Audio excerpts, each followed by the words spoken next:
Baik, berdirinya saya di sini ingin mempresentasikan hasil tugas saya mengenai korelasi poin di serial.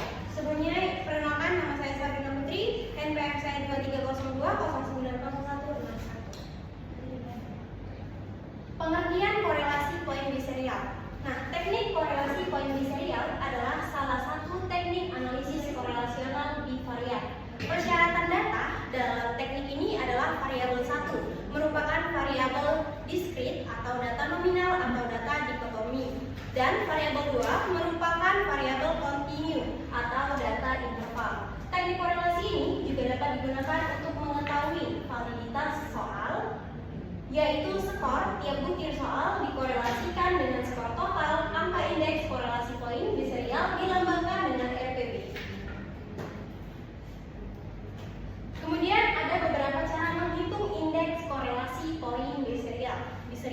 Yang pertama itu mencari mean total atau dengan simbol MT kecil dengan rumus yang di depan ini.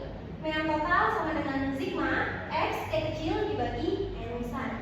Kemudian yang kedua itu mencari mean skor dari jawaban yang menjawab iya.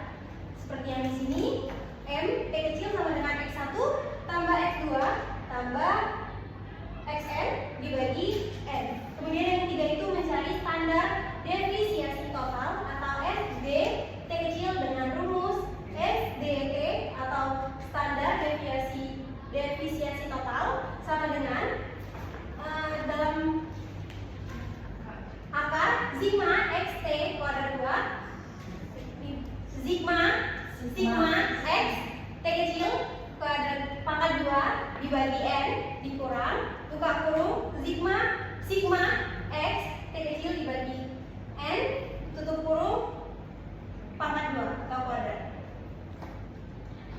Selanjutnya yang keempat itu mencari proporsi atau simbolnya P, yaitu perbandingan banyaknya subjek yang menjawab iya dengan jumlah seluruh subjek.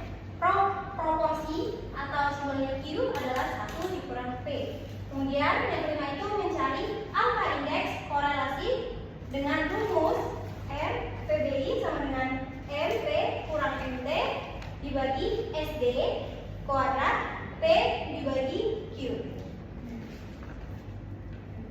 Keterangannya yang tadi saya sebutin, RPB itu sama dengan yang artinya angka indeks korelasi poin di serial. Kemudian M kecil itu artinya mean skor dari subjek yang menjawab iya atau benar. MT itu artinya mean skor total. Kemudian SD T sama dengan standar defisiensi total. Kemudian P itu proporsi subjek yang menjawab benar atau iya terhadap jumlah total subjek. Dan kemudian Q itu sama dengan 1 dikurang P. Selanjutnya, cara memberikan interpretasi angka indeks korelasi poin biserial. Untuk memberikan interpretasi terhadap korelasi poin biserial digunakan tabel nilai korelasi produk momen. Hal yang perlu ditentukan terlebih dahulu adalah menentukan taraf yang signifikansi dan mencari derajat kebebasan. Buka kurung dB dikurang N dikurang 2 tutup kurung. Bila indeks korelasi atau RPBI sama atau lebih besar daripada nilai korelasi tabel, maka kedua variabel atau antara butir soal dan total berkorelasi secara signifikan. Jika hasil RPBI lebih kecil daripada nilai korelasi tabel, berarti tidak ada korelasi yang signifikan. Nah, ini adalah contoh soalnya. Berikut diberikan skor siswa dari tes bahasa Indonesia. Misalkan soal nomor 1 akan mencari korelasinya dengan skor total. Jawaban siswa yang sesuai dengan kunci jawaban diberi skor 1 dan jawaban yang tidak sesuai dengan kunci jawaban diberi skor 0. Seperti di tabel yang seperti gambar yang di depan ini. Nilai tabel pada taraf signifikansi 1% dengan dB sebesar 8 adalah 0,765. Hasil RPBI buka kurung 0,23 lebih kecil dari nilai tabel. Hal ini berarti soal nomor 1 tidak berkorelasi dengan skor total, sehingga dapat dinyatakan soal nomor 1 tidak valid. Baik, saya akan membuka sesi tanya jawab. Bagi teman-teman yang ingin bertanya, dipersilakan.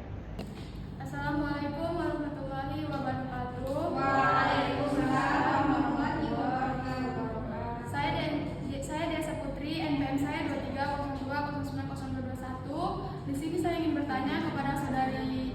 Bina, yang dimana pertanyaannya, mengapa penggunaan korelasi poin biserial lebih tepat untuk diuji validitas soal pilihan ganda dibandingkan korelasi person produk momen?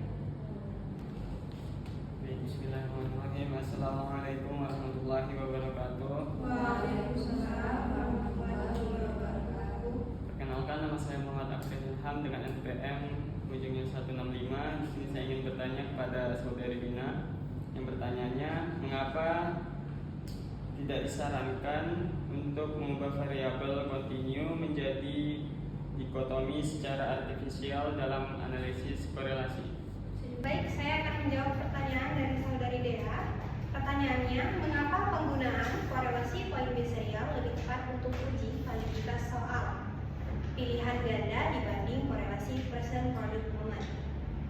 Karena dalam soal pilihan ganda, skor butir bersifat dikotomi atau 0 dan 1, sedangkan person product moment mensyaratkan kedua variabel bersifat kontinu. Korelasi poin biserial merupakan bentuk khusus dari person yang dirancang untuk menangani data dikotomi kontinu.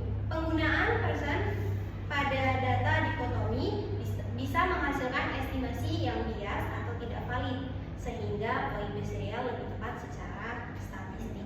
Bagaimana Dea? Baik, selanjutnya saya akan menjawab pertanyaan dari saudara Rian. Pertanyaannya, mengapa tidak disarankan untuk mengubah variabel kontinu menjadi dikotomi secara artifisial dalam analisis korelasi? Benar ya? Iya.